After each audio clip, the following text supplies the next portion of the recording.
Eh bien, c'est parti. Avant d'écouter cette vidéo, rappelle-toi un truc, je ne suis absolument pas du tout coach sportif ou nutritionnel, mais alors pas du tout. Bref, bienvenue à toi dans ce positif papotage qui aujourd'hui est un peu la confession intime d'une positive coach à la salle de sport. Alors, en fait, au moment où je te fais cette vidéo, je viens d'aller à la salle de sport. D'ailleurs, je suis en train de manger, si tu veux tout savoir, des fruits, c'est de la mangue, hein, voilà, parce que je me dis, j'ai la dalle après la salle de sport et je culpabilise de manger un truc bien gras et dégueulasse.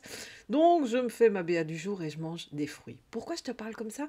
Parce qu'en fait, ce que je vais t'expliquer aujourd'hui, j'espère que ça va t'intéresser, c'est un peu mon parcours de personne lambda dans le sport. Vraiment, la salle de sport, moi, c'est pas mon truc. Euh, je suis pas le style qui aime aller pendant des heures faire du cardio ou de la muscu comme ça pendant X temps. Je suis plutôt même un peu assez speed et parfois je me dis oh là là, est-ce que c'est pas du temps perdu? Mais voilà, il y a un an d'ici, un peu moins d'un an d'ailleurs, enfin presque, je t'explique mon parcours. En août dernier, je pars en vacances. Donc en août 2024, je pars en vacances, en famille. Là, je me prends en pleine figure que mon niveau sportif, mon niveau de condition générale, en fait, même pas sportif, hein, parce que c'est vraiment de la visite touristique que l'on fait. Bref, mon niveau général, corporel, il suit pas trop ma famille. Donc moi, j'ai un ado et un mari sportif. Bref, on visite un château, la pente est comme ça pour y arriver. J'arrive au-dessus, je suis au bout de ma vie. Et là, je me dis, pouah, vraiment, ça te ressemble pas. Je sais pas si tu as déjà ressenti cette sensation de ton cerveau, il vit des choses, ton caractère, ton tempérament a envie de vivre des choses, et puis ton corps, il suit pas. Eh ben moi, j'en étais arrivée là. Dans ma tête, j'étais hyper peps, super, on y va, toujours partante à tout, mais sauf que j'arrivais à un point où mon corps, il suivait pas. Pour te donner une idée, je fais 1m67-68 maintenant. Oui, parce que j'ai rétréci un tout petit peu. Et je faisais à l'époque 96 kilos, donc 96 kilos si t'es français et que tu me regardes. Moi, je suis belge. Je sais pas si tu le sais déjà. Maintenant, tu le sais. Bref. Donc voilà où en était ma condition. Septembre arrive, je participe à un séminaire, big up à toi Mickaël, donc le séminaire OMC 2.0, séminaire business dans lequel voilà, c'est super, c'est un très bel endroit, c'est intense, ce ne sont que des professionnels, donc des entrepreneurs indépendants, et franchement, je me vois déjà sur place, j'ai l'impression d'être un peu le physique qui déborde. Alors je me dis, bah oui, mais c'est parce que tu as fait attention à ça pendant les vacances, donc forcément tu te culpabilises un peu, tu connais ça, hein, quand tu te regardes un peu trop parce que tu ne vois plus que ça, parce que tu as mis le doigt sur quelque chose qui te dérange, alors évidemment ça devient problématique, alors qu'un mois avant ça ne l'était pas forcément. Bref, voilà, ça sort comme ça. Et puis, dans ce séminaire, donc, nous était proposé de recevoir donc toutes les photos faites par un photographe professionnel d'ailleurs, très bon au passage. Les photos étaient très belles. Donc, 2 ou 3 semaines, un tout petit début octobre, je pense, quelque chose comme ça, je reçois les photos. Je vais les voir. Et puis, je me vois. Et je me vois, mais vraiment. C'est-à-dire que là, deuxième claque sur un mois de temps, oh, je me vois et je me trouve absolument pas du tout raccord avec ce que j'imagine dans ma tête. Est-ce que, dis-moi en commentaire vraiment, dis-moi si tu as déjà senti ce décalage où en fait tu ne t'es pas vu. Tu ne t'es pas vu grossir, tu ne t'es pas vu vieillir, tu ne t'es pas vu maigrir peut-être aussi, parce que c'est peut-être ton problème, ton souci, il est peut-être inverse d'ailleurs, hein, c'est tout à fait ok. Parce qu'encore une fois, je suis pas coach sportif, je suis pas coach nutritionnel, je suis coach de vie, je suis positive coach, et crois-moi, l'esthétique dans le sens du regard des autres, c'est pas mon problème, vraiment, et c'est ce que je transmets à tout le monde, c'est de pouvoir s'assumer soi. Mais là, le problème, il n'est pas avec les autres. Le problème, il est avec moi et moi-même. Alors là, je suis un peu dans la merde. Donc je me décide. Octobre, sur un coup de tête, je prends d'ailleurs mon smartphone et je me fais un abonnement Basic Fit. Alors, il n'y a pas de promotion là-dedans, hein. Vous allez dans toutes les salles de sport que vous voulez au monde. Moi, voilà, facilité. Euh, je débarque chez Basic Fit, je me fais un abonnement en ligne, j'arrive et là, hyper motivée. Hyper motivée parce que je suis en mode Je ne peux pas rester comme ça. Donc évidemment, le premier mois, le deuxième mois, le troisième mois, c'est encore relativement facile d'y aller très régulièrement parce que je suis dans cette phase, tu sais, quand on a un nouveau projet, que ce soit d'ailleurs une perte de poids ou que ce soit un projet entrepreneurial ou que ce soit même un défi familial. Bref, quand tu as un truc nouveau, tu es à fond. Et là, tout va bien. Et très honnêtement, en 6-7 mois, je perds 16 kilos, je change complètement mon alimentation. Bref, j'arrive à descendre juste en dessous, même un petit peu plus que 16 kilos, puisque je descends juste en dessous de la barre des fameux 80 kilos. Je suis fière, je suis revenue dans les 70, même si c'est 79, enfin 99, encore une fois, je te le traduis en français, parce que moi je parle belge. Bref, me voilà dans cette condition. Et là, arrive la période de mou. Tu sais, cette période où l'euphorie, l'excitation, elle redescend. Et en plus, c'est une période où, dans ma vie professionnelle, il y a beaucoup de choses qui se mettent en place. J'ai beaucoup de choses à faire. Donc, on est à peu près vers mai. C'est mon anniversaire. J'ai beaucoup d'organisations. Il y a beaucoup de fêtes familiales. Juin arrive, les projets, la préparation avant les vacances. La préparation avant les vacances. Et là, avant les vacances, je me rends compte qu'en fait, mon poids, il est remonté. Et que de nouveau, je me suis laissée un petit peu déborder, envahir par le non-fait, la non-action, tu vois? Ce truc de « Ah bah oui, mais bon, j'ai pas le temps. Oui, mais c'est pas de ma faute, j'ai pas eu le temps. Oui, mais c'est pas de ma faute, j'étais tellement occupée à faire autre chose. » Bref, j'étais surtout occupée à tout faire sauf aller à la salle de sport. Et donc, j'ai été en vacances, juillet, tout va bien. Et on est là, au moment où je te parle, tout fin juillet. Et ça fait 2 semaines que je me suis lancée comme projet. Quelque chose qui me vient depuis longtemps. Quelque chose qui est un petit peu endormi depuis longtemps. J'ai envie de faire le GR20. Alors le GR20, pour celui qui ne connaît pas, ce sont les grandes randonnées. Donc GR, en France, il y a plein de parcours qui sont tracés comme ça. C'est de la randonnée un peu trail, un peu trek. Enfin, voilà, c'est mitigé, mais ce sont surtout pour découvrir les territoires. Et le GR20, c'est celui qui est en Corse. Il est réputé pour être relativement difficile. Il est en 16 étapes, donc en théorie 16 jours. La plupart du temps, les gens le font avec un petit peu moins de jours. Mais bon, bref, ça demande un certain niveau. Et là, je me dis, ouais, c'est bien. Mais là, t'as plus le choix. Ton physique, va falloir le remettre en route. Et non pas, encore une fois, je te le dis très honnêtement, pour une question d'esthétique. Je m'en fous, c'est pas mon problème. Moi, j'ai pas de problème d'image de soi par rapport aux autres. Mais à un moment donné, je sais et je prends totalement conscience que si je veux me donner les meilleurs atouts pour réussir, je dois me donner vraiment les moyens d'y arriver et donc de me remettre en condition physique. Donc me revoilà de nouveau à la salle de sport. Et tout ça pour te dire quoi dans cette vidéo? C'est que, confession d'une positive coach à la salle de sport, c'est pas forcément mon truc. Alors, à quoi je m'accroche? Parce que très honnêtement, franchement, moi aujourd'hui, quand je suis arrivée, chaque minute, alors je fais par exemple, pour te donner une idée, je vais 1 heure, parce que j'ai pas beaucoup plus, parce que j'ai une vie active aussi, c'est déjà pas mal. Donc j'essaye d'aller, je me suis fixé au moins 1 heure, 3 fois semaine, plus le dimanche, je vais marcher avec ma team du GR20.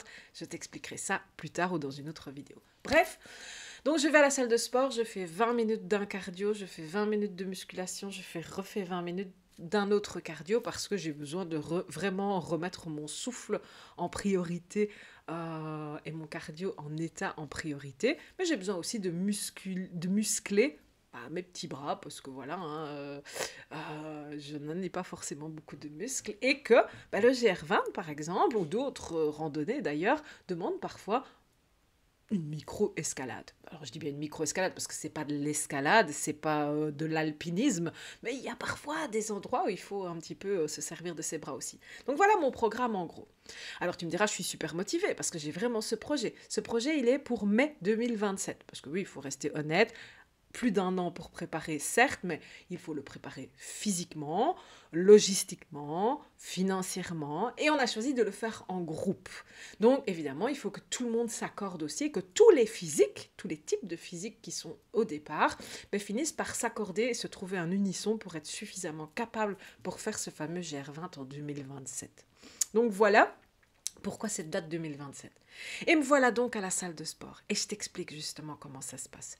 Il y a des fois, j'arrive, je suis hyper motivée, je suis en forme, je suis pas fatiguée, j'ai bien dormi la nuit, j'ai fait ce que j'avais à faire. Je culpabilise pas de mettre mon travail d'entrepreneur de côté pour aller faire du sport, ni ma famille d'ailleurs pour aller faire du sport, et tout va bien. Et puis il y a des jours où je me lève et je suis fatiguée. Et pourquoi? Parce que, je sais pas, j'ai peut-être moins bien dormi, parce que je suis une charge mentale qui est peut-être un peu plus importante ce jour-là. Bref, c'est le parfait exemple de te dire de tout ce que je te transmets. La positivité, c'est pas d'éliminer la difficulté, c'est au contraire de pouvoir aller au-delà et de continuer malgré la difficulté, de trouver les trucs et astuces pour la dépasser, cette difficulté. Et donc aujourd'hui, c'était le genre, mes 20 minutes, je vous promets. Après 8 minutes, donc j'ai commencé par du tapis en pente pour marcher et faire aller plus le cardio. Après 8 minutes, je regardais, je fais, bon allez, qu'est-ce que je fais? Dans ma tête, tu vois, ça travaille tout seul. Hein, je me dis, bon allez, qu'est-ce que je fais? Je fais 10 aujourd'hui. Et bon, de toute façon, il n'y a personne, je m'en fous, c'est que moi avec moi-même, je me dois qu'à moi. Et puis je dis, ouais, mais justement, alors il faut que j'arrête. Bon allez, je fais au moins 15, je fais au moins 15. Je vais essayer de faire au moins 15. Et puis les 10 arrivent, et puis les 11 et les 12. Oh, j'arriverai jamais jusqu'au 15. Est-ce que j'arrête? Tant pis, c'est pas grave, je ferai plus de muscu. Ou je ferai plus d'elliptique après, tant pis, c'est pas grave. Et je me raisonne tout le long. Et puis je me dis, non, allez, t'arrives à 15, c'est bon, allez, t'as réussi à aller jusqu'à 15, tu peux le faire jusqu'à 20. Et bref, c'est un espèce d'enchaînement mental qui se met en route à l'intérieur de moi pour m'obliger, entre guillemets, et quand je dis m'obliger, c'est moi et moi-même, hein, encore une fois, à aller jusqu'au bout de ces fameuses 20 minutes que je me suis fixées. Ensuite, la musculation, ça c'est relativement plus facile. Alors attention, hein, c'est super dur, mais je ne sais pas pourquoi. C'est quelque chose que j'arrive à mieux assimiler. Ça me semble moins long parce que c'est plus saccadé, peut-être. Et puis, j'avoue, mon petit point faible à moi, c'est aujourd'hui vraiment le cardio. Donc c'est... voilà, les parties cardio m'amusent moins. Bref, je fais ma petite séance de musculation et puis j'avais dans l'idée de faire de l'elliptique et tous les elliptiques sont pris. Et là, je me dis, oh, déception, horreur et damnation. Ça me coupe dans mon élan, je me mets sur un vélo parce que je me dis, je dois quand même le faire, j'arrive à me motiver. Non, allez, non, on fait quand même 20 minutes de cardio, je me mets sur un vélo, j'aime pas le vélo, je vous le dis très honnêtement, ça me fait mal au cul, pardon, ça me fait mal aux fesses. Bref, voilà, t'as bien compris. Et donc je me décide quand même. Et là je me dis, oh, mais alors comme c'est du vélo, je ferai que 10 minutes, hein, tant pis. Tu vois, le nouveau, la négociation que je me fais déjà avec moi-même. Et puis je me rends compte et je me raisonne et je me dis, non, Déborah, tu ne peux pas faire ça.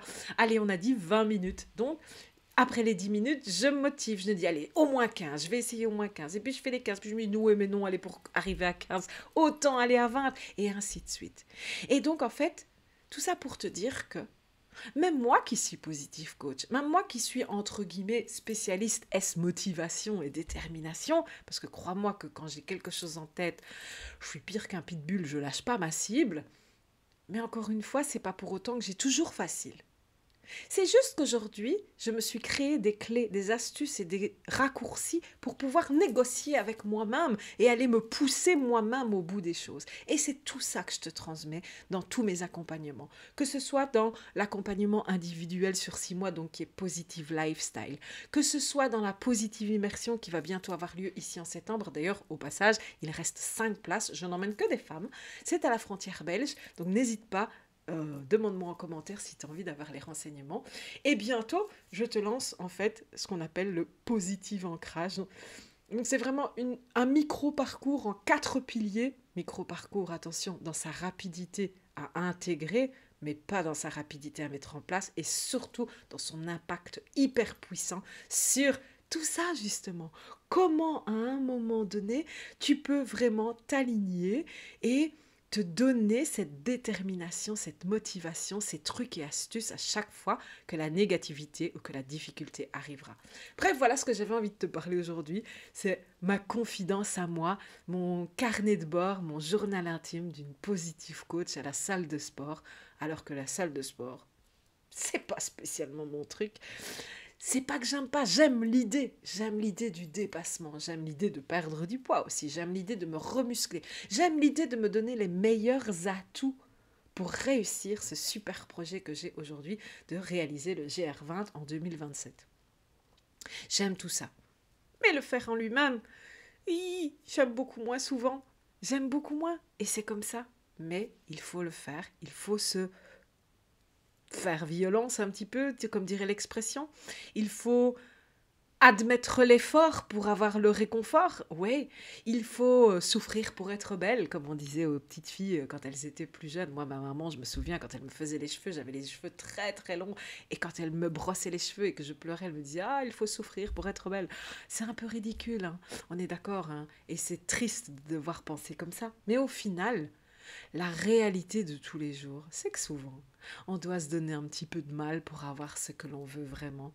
Sauf que c'est une question de point de vue. Soit tu en souffres vraiment, soit tu comprends l'utilité, l'importance de ton action, et tu vas la vivre beaucoup mieux et beaucoup moins dans l'effort violent, mais plutôt dans l'effort tout simplement, juste dans l'entraînement de ce que tu veux atteindre.